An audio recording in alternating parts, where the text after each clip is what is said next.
Last year, I decided to leave the 9 to 5 corporate life once and for all. So I handed in my resignation letter and I quit my well-paying job. Of course, I got the usual question in response. Everyone asked me what company was I off to next, but what was different this time was that I had no answer because I didn't exactly know what was next. So I awkwardly responded something like, I'm not sure. I'm just kind of seeing where life takes me. Now, you may be wondering why I would make such a decision after spending 15-ish years committing so much of my life to advancing my career. But there were a number of factors. First being that I believe that your 30s is the most ideal time to venture off and to try something new, because during this decade of life, you have enough life experience to make somewhat wise decisions, enough work experience to benefit from having a marketable skill set, and enough money to float yourself for a considerable amount of time. And at the same time, a person who's in their 30s, they're still young enough to royally mess things up and then recover from it. It's not too late to bounce back. And adding to this was a genuine fear of regret. I became convinced that when I turned 80, the sting of never trying to do something different and live as authentically as possible would cause far more angst and grief than memories of trying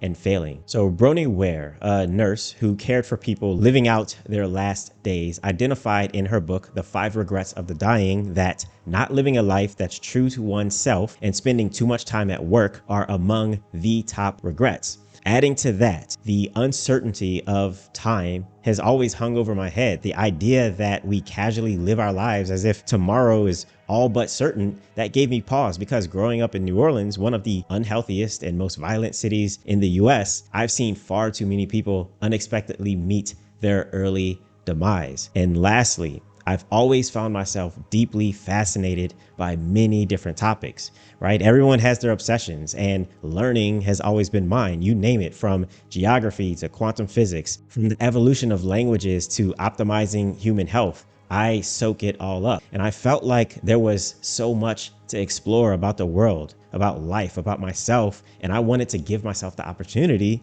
to go crazy, to explore whatever my intuition called me to do. So when all things were considered, I decided that if there's any time to swing for the fences and to try to dramatically alter the trajectory of my life, then my late 30s is the time to go big or go home. So after years of rationalizing and psyching myself up, I eventually handed in my 2-week notice with no plan. And this was no easy feat, because quitting a job where you actually like your boss, you like your coworkers, your work, it's a terrifying ordeal. Like, there's no shortage of self-doubt and thoughts of, am I crazy, that crossed my mind in this process. But nonetheless, I did quit, and I immediately found myself with an abundance of time and freedom to do basically anything I wanted. And very rarely do people in their 30s or in their 40s have the opportunity to live life with basically a blank slate.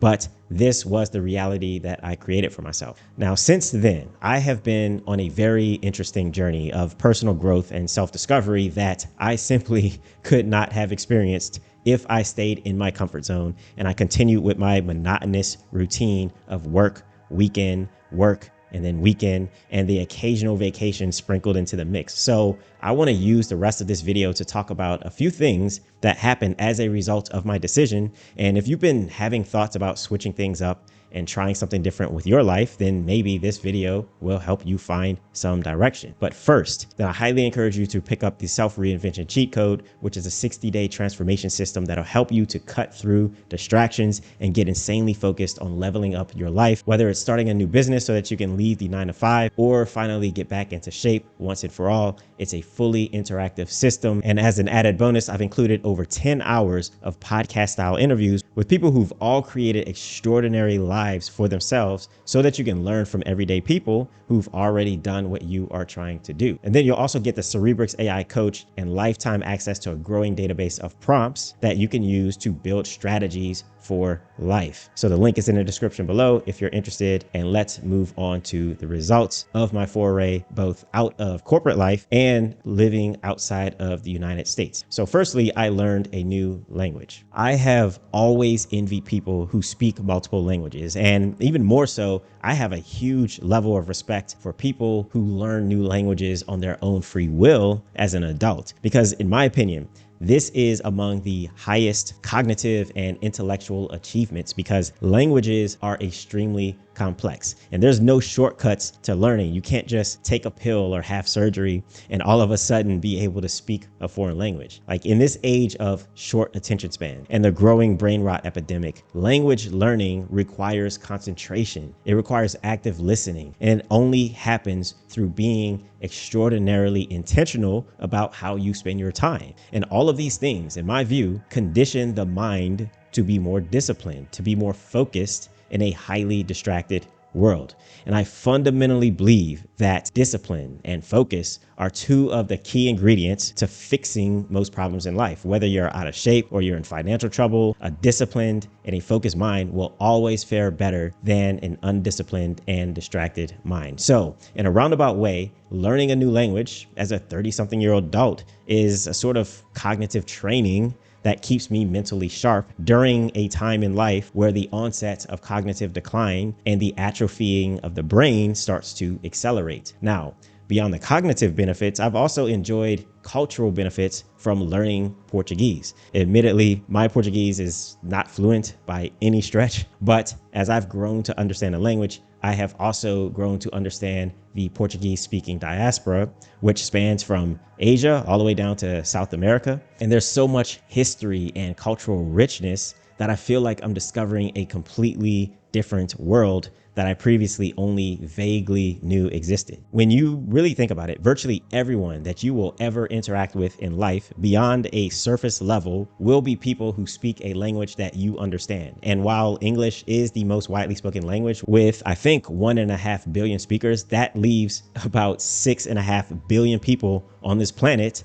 that I was automatically closed off to. Now, of course, 1.5 billion people is way more people than you'll ever interact with in your life. But as an American who only speaks English, by not understanding another language, my entire perception of reality is limited to the perspectives of other English speaking people. And by picking up another language, I've been able to interact with non-English speaking people on a much deeper level. And connecting with people on a deeper level, that means more relationships and expanded networks, which also means more career and business opportunities.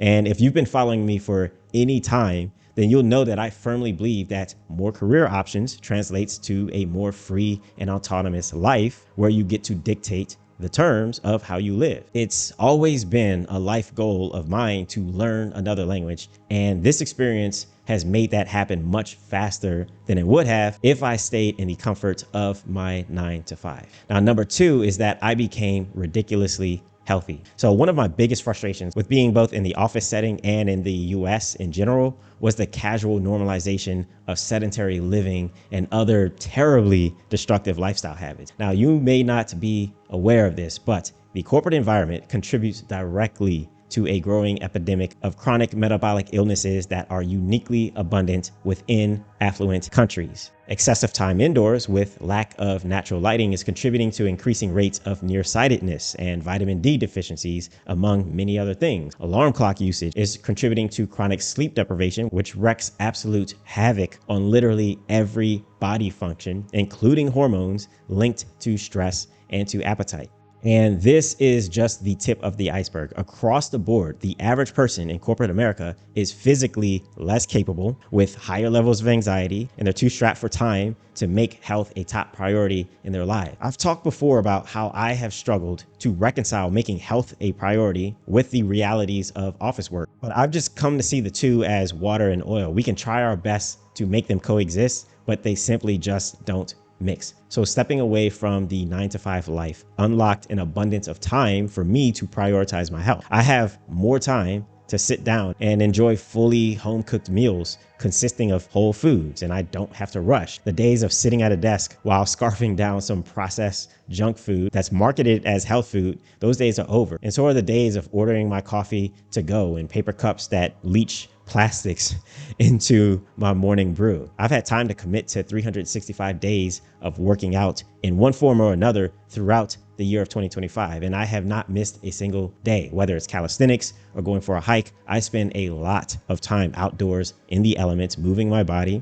And at an age where physical deterioration begins to accelerate, I am far more capable today than I was in my 20s. I have more strength, more mobility, more flexibility, single digit body fat percentage, and zero, and I repeat, zero major health issues. No nagging back pain, no high blood pressure, no pre-diabetes, no concerns by the doctor. I don't even know the last time that I've had a cold. Now, admittedly, stepping away from corporate life and focusing on entrepreneurship means that, at least for now, I no longer enjoy the financial abundance that I once did before, but I am abundantly wealthy when it comes to my health. Now, number 3 is that I learned new skills.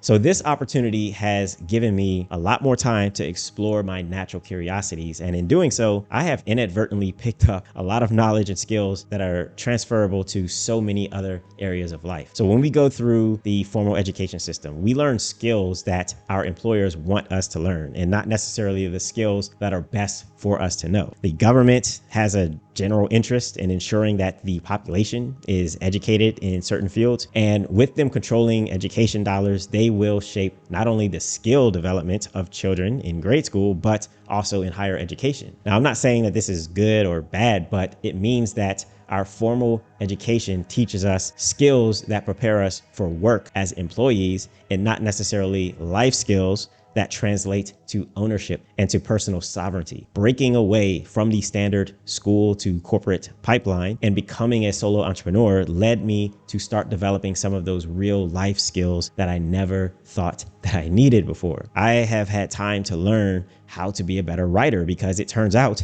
that writing is the foundation of basically everything. Your favorite movie starts off as words on paper. Your job opportunities are contingent on how well you write your resume. And as a business owner, the foundation of everything that I do, this YouTube channel, my newsletters, my blog, my ad copies, my email campaigns, my sales funnel, they all require effective writing. Now, I've also had time to learn how to build a business end to end, from conceptualizing an idea to creating an effective marketing and sales funnel to building and supporting business infrastructure.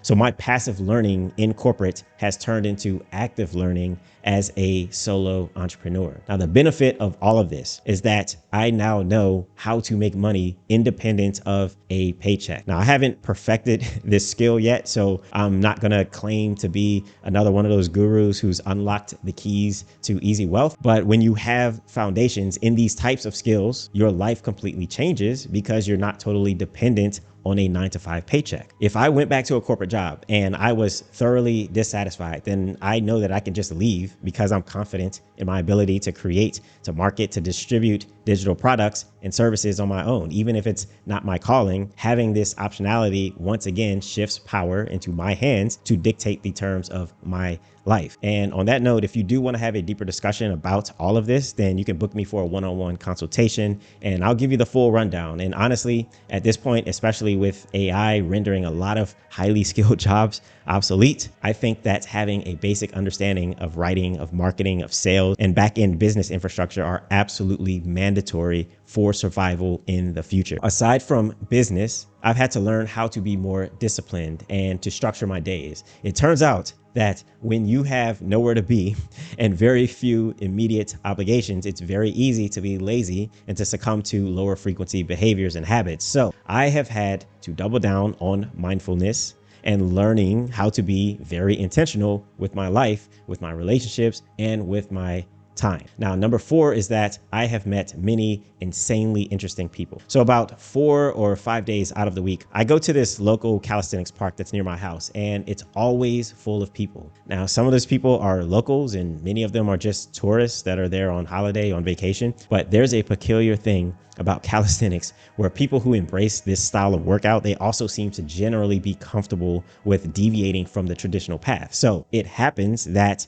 as I meet people through calisthenics particularly, but also by the sheer fact of being in Lisbon, which is a hub for entrepreneurial spirits, my network of people with very interesting lifestyles has expanded significantly. I have met countless people who were also deep in the corporate life and they left their comfortable situation to do something different. Some branched off into starting businesses in their career field. Others took a completely different route to become yoga instructors and the like. Many people are on spiritual and wellness journeys. Some have adopted alcohol-free lifestyles. Others have given up caffeine. Some have lived in 4 or 5 different countries. Some run ultra marathons, and most have some sort of online business. I even know a guy who was a dentist in Sweden, but he gave up his prestigious job and he's now just teaching fit boxing classes here for fun. So this is in stark contrast to my corporate life, where most people that I interacted with were, well, they were on a frequency that was tuned to comfort, to stability, to routine. And there's less of an adventurous and a risk-taking spirit there. And that's totally fine. But if you are trying to do something different with your life and you're trying to travel down an atypical path, then being in such an environment is most certainly a hindrance to your growth. As humans, we have a built-in survival mechanism to subconsciously adapt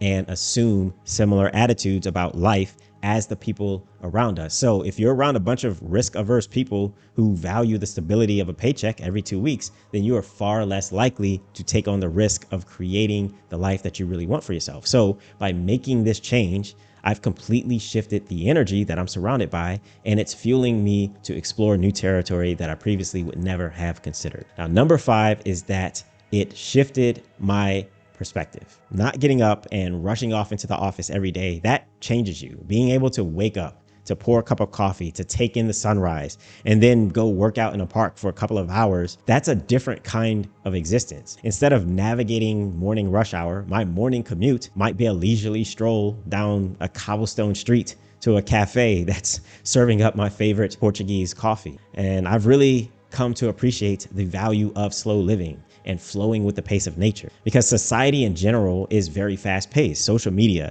short form content, that stuff forces our brains to process more information in 1 hour than our ancestors probably would have processed in an entire lifetime. And I think back to all of the working lunches, or how most people spend the whole day inside the office feeling like they have no time to take a 15-minute walk outside just to reset. I think about how the human brain naturally follows an ultradian rhythm, which is basically 90 to 120 minute periods of alertness, deep focus, followed by a 30-minute recovery period. But the typical office work disrupts this cycle with meetings and distractions scattered throughout the day. And this has real effects on the mind and on the body. In fact, it can lead to a host of cognitive, physical, and psychological effects. And then adding insult to injury, a chronically disrupted cycle prevents the brain from ever reaching peak focus and alertness. So it's possible that you have been operating suboptimally for years and you don't even realize it. Now, there is a time and a place for everything, but after confirming what I have always suspected, I can definitely say now that corporate life, and to some respects, American culture, makes it incredibly difficult to be fully present in mind and in body. Now, I also think about the countless people that I've encountered in the past who were depressed or miserable because they were passed up for a promotion or they didn't get a large enough annual pay bump. But despite this, they take no action to change their situation, leading to an even deeper level of resentment. It seems that, in a way, the promise of a steady paycheck keeps many people locked into a corporate environment that just doesn't suit them well. And from the outside looking in, this looks like insanity. And this leads me to my main point, which is that I'm now convinced that everyone should weave sabbaticals or mini retirements into their lives to reserve dedicated time away from the influences of corporate life so that they can focus on other things. So take a year off, go study something interesting. If you're currently fun employed, then good, stay fun employed for a while unless you really need a job. Pick up a copy of The $1 Million Weekend, then use your time to test out different business ideas that you've been thinking about for the past 5 years, but you never got around to starting. And if you have young kids, pull them out of daycare and spend time during their formative years actually being with them. Spend quality time with your partner, travel around and catch up with old friends who you've lost touch with. Go live somewhere different. Go write a book. The possibilities are endless. It is a truly life-changing experience. And if you seriously want to step away from the corporate life either temporarily or permanently, then remember to start with the self-reinvention cheat code so that you can navigate the next stage of your life with clarity and focused energy that'll leave the universe with no choice but to conspire in your favor. Links to everything mentioned in this video are in the description below. And if you found this video helpful in any way, then share it with a friend so that they can also receive this message. And that's everything that I have for you today, guys. I hope that you enjoyed the message. And until next time, always remember to get up, get out, and get after it. Peace.